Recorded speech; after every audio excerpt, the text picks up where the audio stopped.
Gabriel Orozco, vamos lá. Toda essa desgraça que você já descreveu até agora tem um pai. Chama-se El Passarito, Hugo Chávez. Sobre esse cara contam-se muitas lendas. Inicialmente dizia-se, não, ele, quando tentou dar o primeiro golpe, era um nacionalista, era alguém que tinha uma visão não comunista, alguém que queria o bem da Venezuela contra as oligarquias. Mas depois a coisa foi um pouco diferente. Em 1990 ele fundou o Foro de São Paulo, junto com Fidel Castro e Lula, e a partir daí ficou bem claro que o interesse maior do esquema cubano era tornar a Venezuela um mega satélite de Cuba. Como é que era, qual é a verdade sobre El Passarito, que, aliás, foi sobrevivente da saúde cubana, né? Está vivo até hoje, né? El Pajarito. Agora nós vamos te corrigir. Não é Passarito, é El Pajarito, Serrão. Não, Passarito é um vagabundo. É qualquer coisa. Pajarito é aquele bichinho bonito. Não, é o Pajarito. É o Pajarito. É Passarito mesmo. Chávez, acho que ele tinha um poder de encantar as pessoas através da fala. Falava muito bem. O Chávez tinha um verbo muito forte, mas umas intenções claras. Antes dele tomar o poder, mesmo antes de se candidatar para ser presidente, lá pelos 90, ele tem um vídeo onde ele vai a Cuba e ele conhece a Fidel Castro. Fidel Castro, para ele, era uma espécie de pai. De fato, ele tinha um encantamento pelo Fidel Castro muito grande. Ele olhava o Fidel Castro como um guia espiritual. Ele olhava o Fidel Castro como, nossa, assim eu quero ser. Antes dele se tornar presidente. Só que sempre, para a Venezuela, que era muito uma república livre, sempre ver a Cuba era comunismo, e o comunismo é do diabo, literalmente, para os venezuelanos assim. Então, ele não podia se candidatar falando que era amigo de Fidel, falando que era amigo, que era com ideias comunistas. Então, ele se colocou uma máscara e ele enganou o povo, cara. Ele enganou o povo, e ele tem entrevistas onde fala, eu sou democrata, eu não quero, e le perguntaram, Cuba é uma ditadura, mas tudo isso foi uma grande obra de teatro. E aí ele puxou Simão Bolívar, né? Para disfarçar isso, né? Ele começou a acordar um monte um nacionalismo, por assim dizer, que é muito clássico dos regimes, desde a União Soviética, Alemanha Oriental, Cuba, Coreia do Norte. Eles pegam esse nacionalismo e contra o império e o nosso, vamos empoderar o povo, porque o povo é o mais importante, o pai dos pobres. Mas tudo isso foi uma fala para ele tomar o poder no 98, e o primeiro que ele fez no ano 99 foi fazer uma constituinte. Que foi uma constituinte? Ele pegou a Constituição que estava desde 1960, a Constituição que tinha sido a base da democracia venezuelana, porque a Venezuela já tinha uma democracia jovem, nova, mas 40 anos de democracia. Era uma cultura democrática. Na Venezuela tínhamos cultura democrática. E o primeiro que ele faz é atacar isso, toma a Constituição e ele muda. E ali foi o grande problema. Ele mudou a Constituição e ele se tornou e tomou poderes especiais. Ele podia colocar pessoas em postos chaves, ele podia colocar ministros, ele chamou uma nova Assembleia Nacional. Então, ele aproveitou duas coisas. A fervorosidade de seus militantes, porque o militante de esquerda, esse cara é cego. Ele é disposto a fazer o que nós não estamos dispostos a fazer. Eu não estou disposto a ir a um protesto e quebrar prédios. Eles estão dispostos. E eu não estou disposto a pegar o poder através das armas. No ano de 1992, Chávez fez um golpe de Estado onde mais de 150 venezuelanos morreram. Agora, Trump invadiu. Quantos morreram? Nenhum venezuelano. 32 cubanos. No ano de 1992, Chávez fez um golpe com aviões. Ele atacou, lançou bombas acima da Venezuela, acima da sociedade civil. Ninguém lembra disso. Isso, ele chegou assim ao poder. Então, eu não sou capaz de fazer isso, porque eu tenho outro jeito de pensar. Eu acredito na cultura democrática, acredito no devido processo. Eles não, a esquerda não. E quando a gente vê aqui no Brasil, em qualquer parte, nós não podemos olhar eles com os mesmos valores que nós temos, porque eles não pensam igual. Eles vão se fazer matar.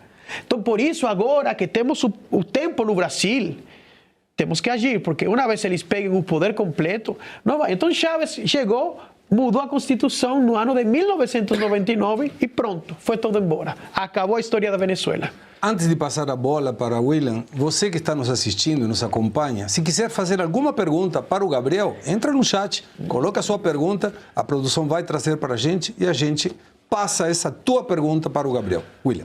Gabriel, eu gostaria que você falasse um pouco sobre as eleições de 1998. Sim. Chaves, de fato, ele tentou aquele golpe em 1992, que deu errado, né? Depois ele implorou para os seus soldados pararem de matar pessoas nas ruas, porque, de fato, ele não ia conseguir derrubar o presidente.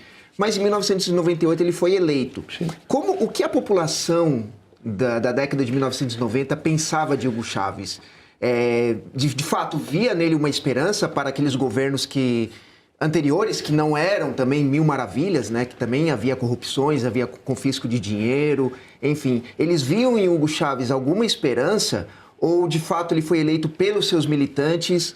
E se ele foi eleito pela população, quanto tempo a população demorou para perceber quem era de fato Hugo Chávez? E em cima disso, qual é a diferença entre ditadura militar tradicional que já teve na Venezuela e essa ditadura do Chávez? Olha, vamos começar. Chávez ganhou no ano de 1998 com 3.600.000 votos. Salas Homer, que era o candidato de direita, ganhou com 2.600.000. Só que Chávez tive apoio de pessoas da direita, da mídia da direita. Eles pensavam que podiam manipular Chávez. Tanto assim que Rafael Caldera, que era presidente, ele tirou Chávez da prisão, tirou o indulto e chegou. Então, aqui vamos ver dois fatores importantes. Primeiro, Chávez com um discurso com muito ressentimento, falando para o pobre, a culpa do pobre é o rico. Porque lá na Venezuela, eu lembro que quando eu era pequeno, as pessoas pobres, humildes, falavam para seus filhos: você vai trabalhar e vai estudar para sair da comunidade, da favela, porque morar na favela não é bom. Você tem que ser como o dono daquele supermercado. Quando chega Chávez, troca. E ele fala: a culpa de sua pobreza é do dono do supermercado. Então agora a mãe falava para seu filho: você não vai sair da favela, você vai ficar aqui, porque nós somos gente do povo. E se o rico fala bem, você vai falar mal. Se o rico escreve bem, você vai escrever mal. Se o rico se veste azul, você vai se vestir vermelho. Então, começaram a dignificar a pobreza. Começaram a glorificar a favela. Começaram, então já não era bom morar na favela. Era bom não ter água. Era bom não ter comida. Que isso? Quando ser pobre se tornou bom. Então Chávez começa e acorda um sentimento de ressentimento, porque Chávez era um grande ressentido social. Era um cadete, não tinha conseguido nada, não era o líder do golpe de Estado, eram outros. Ele depois trai seus amigos que fizeram o golpe de Estado. Baduel, a Chávez no 2002 fizeram um golpe de Estado contra ele. E Baduel tirou ele e colocou. Ele terminou colocando Baduel na prisão. Então, Chávez acorda, por um lado, no povo esse sentimento de ressentimento, a culpa é do rico, e por outro lado, a frieza da direita. Esse dia, nós saíram a votar 4 milhões de pessoas.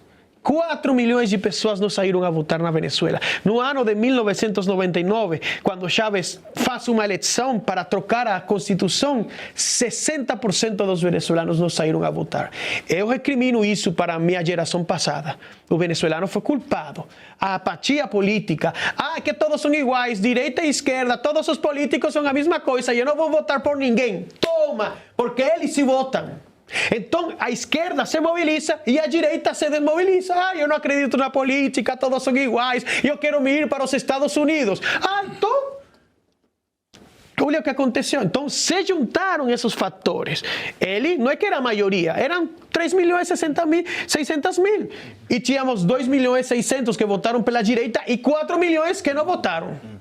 Ele não era a maioria. Eles falam que são a maioria, não são a maioria, só que os caras fazem muito barulho, que a gente não faz, me entende? Isso ali chegou. Então é um grande mito. Chávez não era a maioria, mas ele pegou o ressentimento e, por outro lado, a direita é muito culpada disso. Os grandes conglomerados, a élite de direita errou muito, erramos muito. Não acordaram, pensaram que podiam controlar Chávez e não conseguiram controlar. Agora, Chávez qual é a diferença de uma ditadura militar? Que o militar chega, coloca bota de ferro e fala: aqui tudo isso vão me obedecer. Chávez pegou esse apoio popular e se tornou o chefe de todas as instituições. Chávez mandava desde o poder legislativo, o poder eleitoral, o poder judicial, o Tribunal Supremo de Justiça, a Contraloria, tudo era controlado por ele. Então você não podia mover para a direita sem ter Chávez ali. Ele aproveitou isso e ele gerou uma ditadura baseada em embasamentos constitucionais. Por quê? Porque ele aproveitou a eleição para mudar a Constituição em um ano, fez tudo. Quando o venezuelano acordou no 2000, acabou, já tinha... Esse termo é importante, hein? Ditadura constitucional. Já vimos isso em algum lugar. É porque ele falava que eu tenho o apoio do povo. Então, se eu tenho o apoio do povo, eu estou acima das instituições, porque o povo é a voz soberana e o povo está acima das instituições. Então, como o povo me apoia, eu posso colocar no Tribunal Supremo quem eu queira, eu posso mandar preso quem eu queira, porque o povo me apoia. Olha, ele usa esse poder do povo para se colocar acima das instituições e dos poderes. Está me lembrando um país e um político que se intitula Pai dos Pobres, né? Uma coisa bastante semelhante. Gabriel, quero te perguntar agora, indo um pouco mais para a cultura. A gente sabe que você é missionário. Eu queria te perguntar como é que o cristianismo consegue sobreviver dentro desse cenário de perseguição e de violência que acontece na Venezuela. E acrescentando, como é que foi a postura da Igreja Católica na Venezuela? Ali vai outra crítica construtiva, que graças a Deus no Brasil eu vejo uma diferença grande, né? No ano de 1999, na Venezuela tinha 2% de um povo evangélico. A Igreja Católica era a maioria. Hoje, depois de 27 anos de ditadura, o povo evangélico é 30%. Quer dizer que o cristianismo cresceu de um jeito muito grande. E a Igreja Católica foi uma das primeiras em combater o ditador. De fato, os cardenais, os obispos foram muito perseguidos. Eu sou missionário, cristão, evangélico, mas eu falo, tenho que reconhecer que a Igreja Católica, desde o começo, levantou a voz em contra dessa ditadura. Olha, que tem uma história. A Igreja Católica é muito mais experimentada que a gente, né? Mas hoje, o que faz a ditadura? Eles começaram a censar todas as igrejas. O plano Bom Pastor se chama. Então ele chega na sua igreja e fala: você precisa de microfones? Claro, porque um povo onde o salário do venezuelano é de $1 por mês. A igreja não se sustenta porque não tem ofertas. Então, sim, precisa de microfones. Coloca aqui. Onde mora você? Onde é sua casa? Tem censadas todas as igrejas. Mas eles começaram: bom, os dias sábados tem um culto no estádio e vai estar Maduro. Você tem que ir lá e orar por Maduro. E o pastor: quê? Não. Mas não sabemos onde você mora, qual é sua igreja. Se você não vai, sua família está em perigo. Você tem que ir. Por isso tem imagem de pastores orando pelo Maduro. Orando porque tem aqui a faca. Se você não ora por mim e não fala que eu estou colocado por Deus, você sabe onde vai ficar. E outros pastores corajosos, como minha família, meu irmão, tiveram que subir. Não saem de sua casa. A teologia da repressão. Caramba. Porque meu irmão fala: eu orar pelo Maduro, que é o ditador. Mas se você... Então meu irmão fala que ele pela janela, ele vê o carro de polícia aguardando ele sair para pegar e prender. Então, esse é um nível de controle, não é somente um controle pelas armas, é um controle ideológico e agora um controle espiritual, que também coloca no povo.